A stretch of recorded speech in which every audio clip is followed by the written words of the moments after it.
Duel à enjeu au stade Guy Boniface puisque les Montalbanais sont dans l'obligation de gagner pour tenter de reprendre leur fauteuil de leader. Mais que dire des Montois, plus qu'ambitieux pour rester dans ce top 6 avec aussi l'ambition de jouer les premiers rôles. Pas de round d'observation, cela démarre très vite et très fort avec cette accélération de la deuxième ligne landaise. Agustin Ormaechea est rapidement au soutien, les avants travaillent bien et toujours cet effort de la deuxième ligne. Le demi de mêlée du SMR oriente parfaitement et c'est ramassé par Beka Gorgadze qui trébuche mais peut se relever car il n'est pas tenu et le Géorgien s'en va marquer le premier essai de la rencontre face à la meilleure défense du championnat. Mont-de-Marsan montre de suite des qualités offensives, une combinaison en touche intéressante au départ de l'action, des points de fixation qui sont créés afin de mieux exploiter les espaces qui se forment par la suite.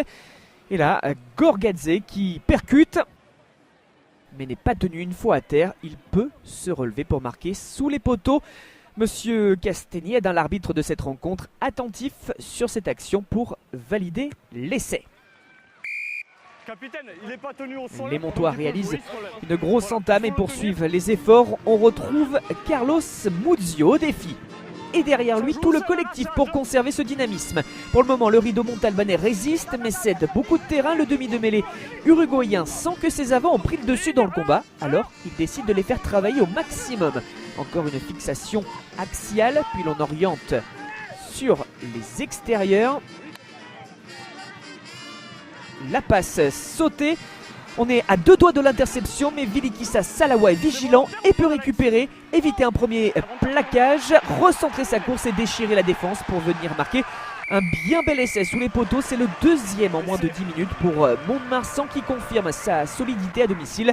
Sur cette pelouse, seul Agen est venu gagner et les locaux espèrent poursuivre cette série.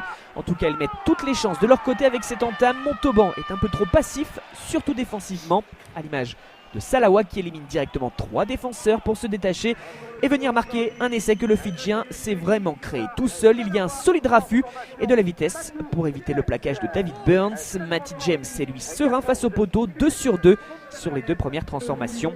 Un troisième essai arrive avant la demi-heure avec Agustin Ormaechea à la mi-temps, 24-9. La 53e minute et Mont-de-Marsan continue de pousser. Les 3 quarts font circuler jusqu'à ce franchissement de Johan Laus. Aspias où le moindre espace est exploité. L'arrière feinte la passe pour prendre l'intervalle, venir au plus près des adversaires pour expédier le ballon sur sa gauche en direction de Nakani Vakaya. Solide malgré le retour de Taleta Tupuola, le relais avec Sylvain Mirande et le plongeon impressionnant de Matty James pour le 4e essai landais. Une manière de conforter un point de bonus offensif qui semble se dessiner. Ce n'est qu'à l'heure de jeu que Montauban retrouve quelques couleurs en s'appuyant sur une mêlée plutôt dominatrice.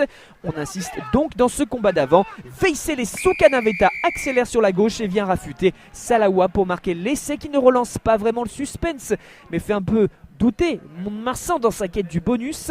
Pas d'explosion de joie car l'USM se rend bien compte qu'elle part de loin.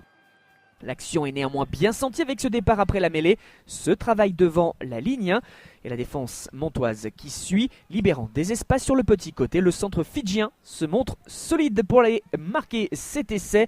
Cela ne suffit pas et le stade montois décroche une victoire bonifiée 34-16 face à l'US Montauban qui perd la première place alors que les Montois se relancent complètement.